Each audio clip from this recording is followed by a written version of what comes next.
Hey guys, Veebat here with another V Plays, and we're looking at the P-51H Mustang. This is the Tier 8 going down the American Light Fighter line, and what probably started you down this line is, well, the iconicness of the aircraft as well as the culmination being the F-86 Sabre, which I'm really interested in getting, but if you got to the P-40 and you're like, man, this thing's an amazing aircraft, I can't wait to see more of what this aircraft has to offer, this aircraft line. Then you get to the P-51A at Tier 6, and it only has 4 50 cal machine guns, which is an incredibly depressing situation to be in. And then you get the P-51D, and things start to get a little bit better. And then you get the P-51H, and this is where it really started to sink for me.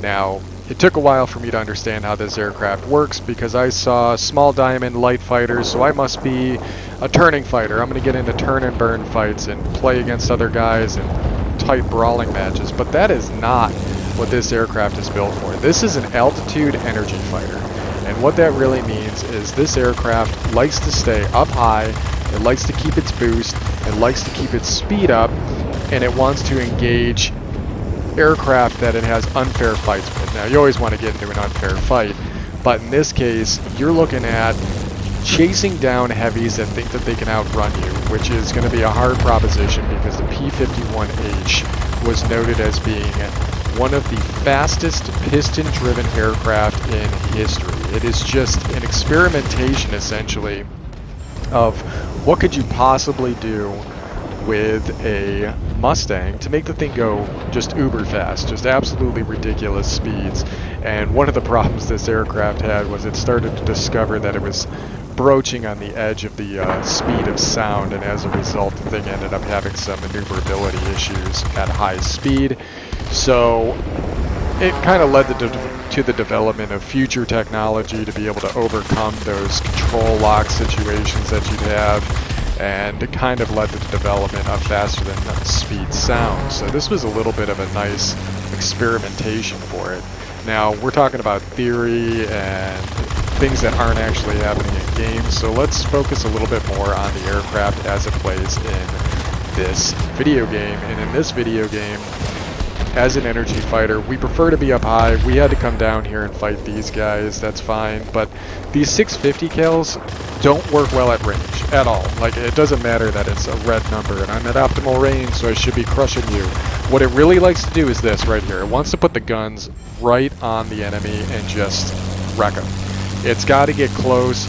You got to get all of those 50 cals singing on a single target. When all 6 of these are really hitting on, you'll see the just health absolutely attrit away. Now, this aircraft is a lot of fun in the sense that you are never going to be wanting for altitude performance. You're never going to be wanting for airspeed unless you run out of boost.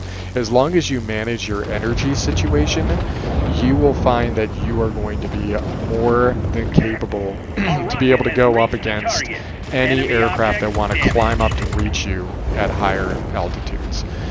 Right here, we got a heavy fighter, and we were in danger of overtaking him. Luckily, we were in a climb, so it slowed us down. And now I got to come back down. I don't want to do this. If I can control the engagement, I would much rather be at a higher altitude. And I don't necessarily want to be on the tail of an IL-20, but he's got to go as quick as possible. So we're going to get these guns right in his butt and do as much damage as we can on that pass. Let's go after his buddy with a little bit of this boost.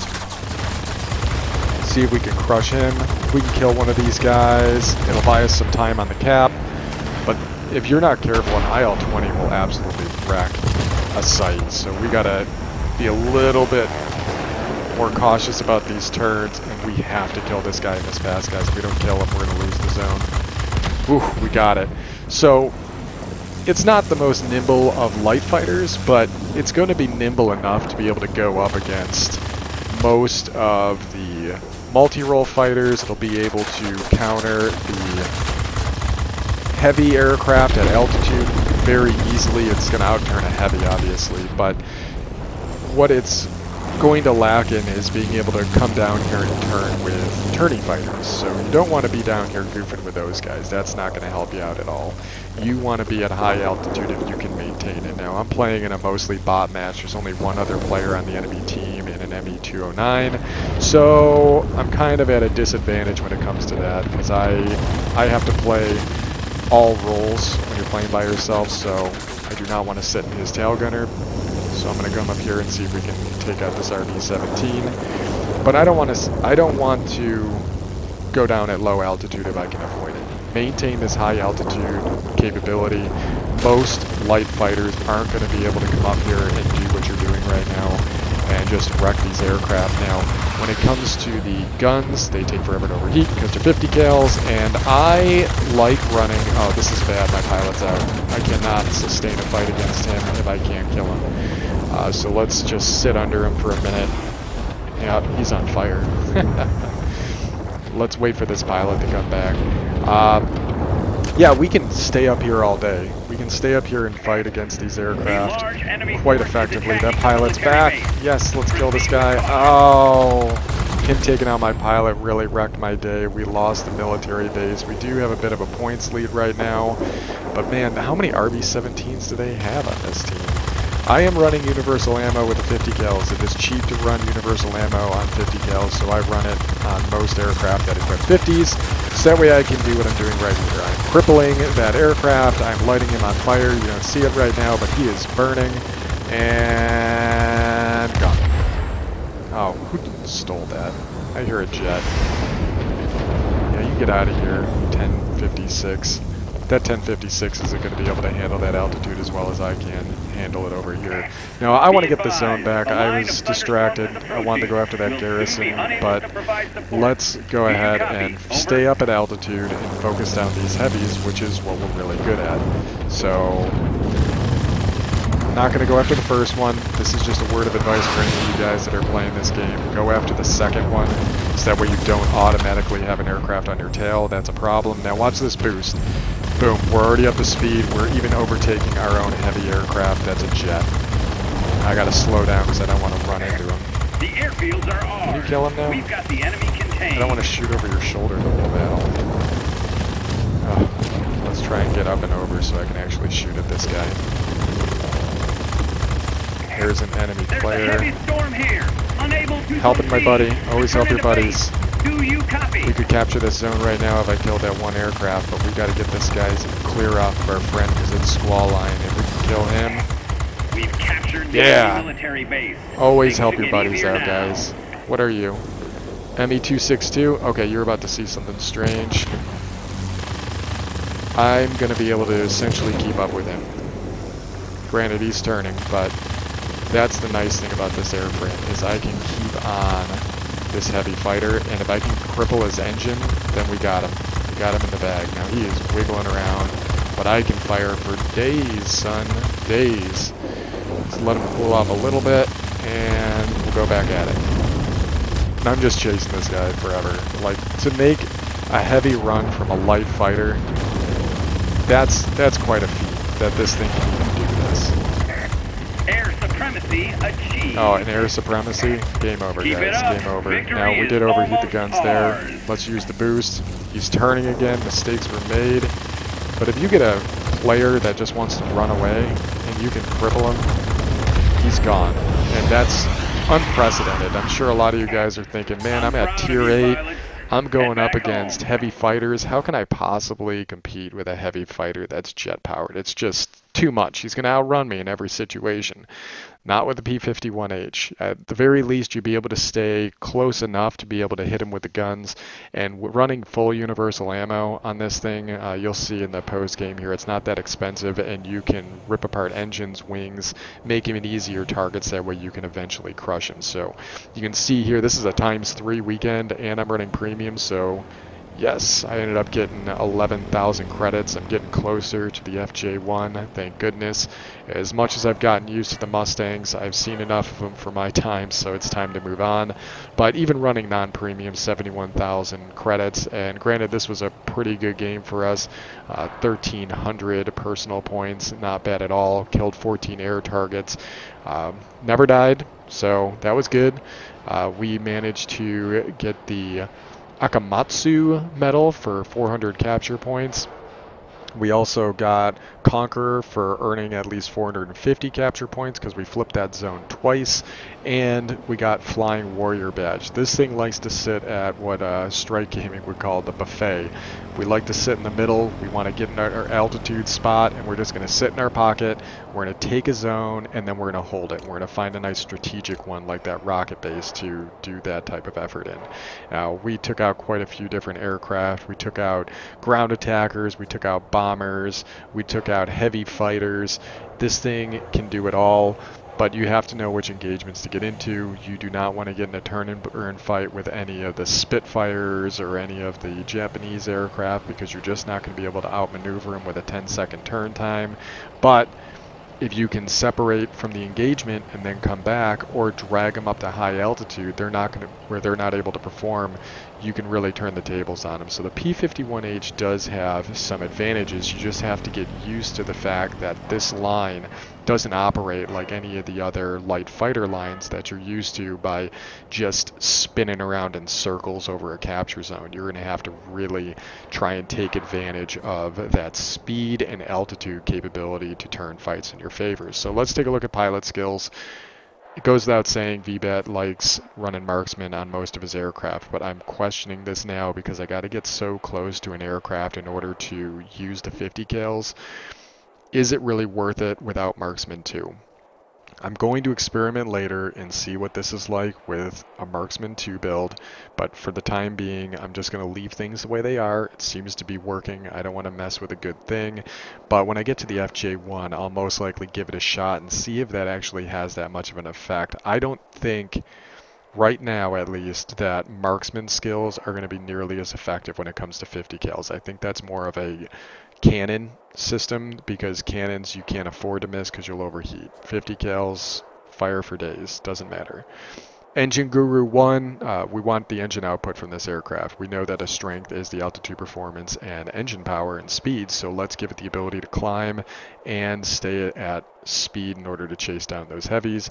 I threw Aerobatics Expert on here as a placeholder. I had 2 points, so I threw it in here in order to give me a little bit of a boost in that effect. And then we also have on here lightweight airframe to increase maneuverability. Engine tuning is a staple on most of my aircraft. If you don't have engine power, what good are you? The whole point was to upgrade through 3 sets of engines, and this aircraft is known for speed, so why not give it the boost? And even if your aircraft isn't known for speed, it gives you the best economy for your boost. The more engine power you have, the less time you have to hold down that boost button to get up to speed, and the quicker you're able to get yourself out of trouble. Gyroscopic gun sight, again a staple on most of my aircraft. I just like having the increased accuracy, but I'll be interested to see how my experiments with Marksman 2 work out to see if that really does have an overall effect on the capabilities of 50 cals. If not, maybe I'll just move on and we'll try something completely different. Now, for the upgrade tree, this upgrade for this aircraft was a terrible grind. When you get to the the P-51D, the P-51D gets 650 cals. You're like, finally, I got 650 cals. I can really start to perform, because the A did not. Then you get to this aircraft, and with the stock airframe, you only get 4 50 cal machine guns. These are the same machine guns you get on the P-51A. You're essentially going to get some more performance out of the airframe, but you're downgrading your armament significantly. So the first thing you're going to want to upgrade on this aircraft is going to be the airframe. Once you upgrade the airframe, then you at least get the guns that you left off with on the P-51D. So now you're back up to the power that you had previously, and the grind will feel a lot better having more 50 cals. And the damage output of both of these are the exact same gun, so they're both going to be 52 damage a second, 800 rounds a minute, 1700 and some change effective fire range. Now the upgraded machine guns that you can get, these 53HBs, are going to be a drastic improvement. 65 damage per second, same rate of fire, and the effective range bumps up by, not 100 meters, maybe more like 80. I'm trying to do math in public, but you can see it's over 1800. So you can start peppering away. But like we said, you want to get close. You want to get these guns right up in the enemy's face or his tail and really just crush what you can on the enemy aircraft. Now, what I found to be a challenge is 50 cals trying to pull lead on an aircraft. The tracers are a lot smaller because they're smaller rounds, while cannons you can see a little bit easier, so it's a bit of a learning curve if you spend a lot of time in cannon fighters like I have to transition over to a primarily 50 cal build. So get used to it, find that sweet spot where that lead's supposed to be, and try and make the best effect of it. Get those guns on target and get them singing. And you saw how quickly we were able to take down an RB-17. It wasn't taking huge chunks away from his health, but as an overall damage output, if we take a look here, that's 390 damage a second, which is pretty good. It's not fantastic. It's not, going to be tier 8 heavy fighter, but if we take a look at a tier 8 multi-role, the damage output on this one is 460, so you're getting close to what the cannon fighter can do, and you're going to be a lot more consistent with that sustained damage of the 50 cals. So there's no waiting for my guns to overheat.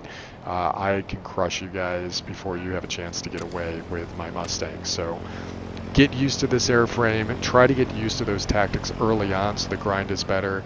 I spent a lot of time cursing this line all the way up until this point, until I realized that I had to grind 72,000 experience points to get the next airframe, and it finally started to click at about 90,000 experience points. So I'm starting to get more of an appreciation for it. I hope you guys are able to learn from my mistakes, use this thing properly, and appreciate what it is, because it can be a good airframe. It's just got a learning curve. So as always, if you guys liked the video, like, favorite, comment, subscribe. Let me know what you liked, what you didn't like, and we'll keep turning out these videos for you in the future. See you on the next one.